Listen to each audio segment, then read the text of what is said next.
آج ہم section 236H of income tax ordinance 2001 کے بارے میں بات کریں گے۔ سیکشن 236H جو ہے یہ advance tax on sale by retailer کے بارے میں ہے۔ ریٹیلر سے مراد وہ شخص ہے جو کنزیومر کو گوڈز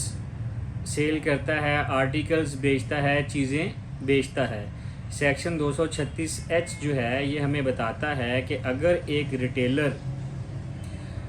چیزیں خریدتا ہے، آرٹیکلز خریدتا ہے کسی مینوفیکچرر سے، ڈیلر سے، ڈسٹریبیوٹر سے یا کمرشل امپورٹر سے، تو کمرشل امپورٹر کی، مینوفیکچرر کی، ڈیلر کی یہ ذمہ داری ہے کہ وہ ریٹیلر سے جو وہ چیزیں خرید رہا ہے اس کی گراس اماؤنٹ کے اوپر ایڈوانس ٹیکس کلیکٹ کریں، اور اسی طرح مینوفیکچرر کی، ڈیلر کی یہ ذمہ داری ہے، ڈسٹریبیوٹر کی ذمہ داری ہے، کمرشل امپورٹر کی ذمہ داری ہے کہ ریٹیلر کو چیزیں بیچتے وقت انہوں نے جو ایڈوانس ٹیکس کلیکٹ کیا ہے اس کو وہ ریٹیلر کے بہاف کے اوپر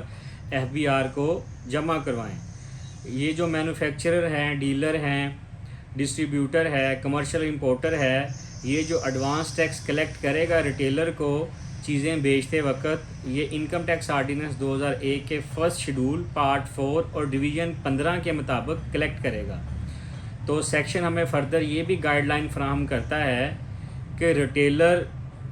کا جو ٹیکس کاٹا گیا ہے یا ریٹیلر نے جو ٹیکس پے کیا ہے چیزیں خریدتے وقت، تو ریٹیلر کے پاس یہ پروویژن موجود ہے، اس کو لا یہ الاؤ کرتا ہے کہ وہ ٹیکس جو پے کر چکا ہے اس کو اپنی فائنل ٹیکس لائبلٹی کے اگینسٹ ایڈجسٹ کر لے۔ یعنی کہ ریٹیلر جب اپنی اینول انکم ٹیکس فائل کرے گا اور انکم ٹیکس ریٹرن فائل کرتے وقت جو اس کی نیٹ انکم ہوگی اس کے اوپر جو ٹیکس بن رہا ہوگا، تو ریٹیلر کا جو ٹیکس کاٹا گیا ہے اس فائنل لائبلٹی کے اگینسٹ اپنا ٹیکس ایڈجسٹ کر سکتا ہے۔ یعنی سیکشن 236H ریٹیلر کو الاؤ کرتا ہے کہ اس کا جو ٹیکس کاٹا گیا ہے وہ ایک ایڈجسٹیبل ٹیکس ہے، وہ اس ایڈجسٹیبل ٹیکس کو اپنی اینول ریٹرن کے اندر اپنی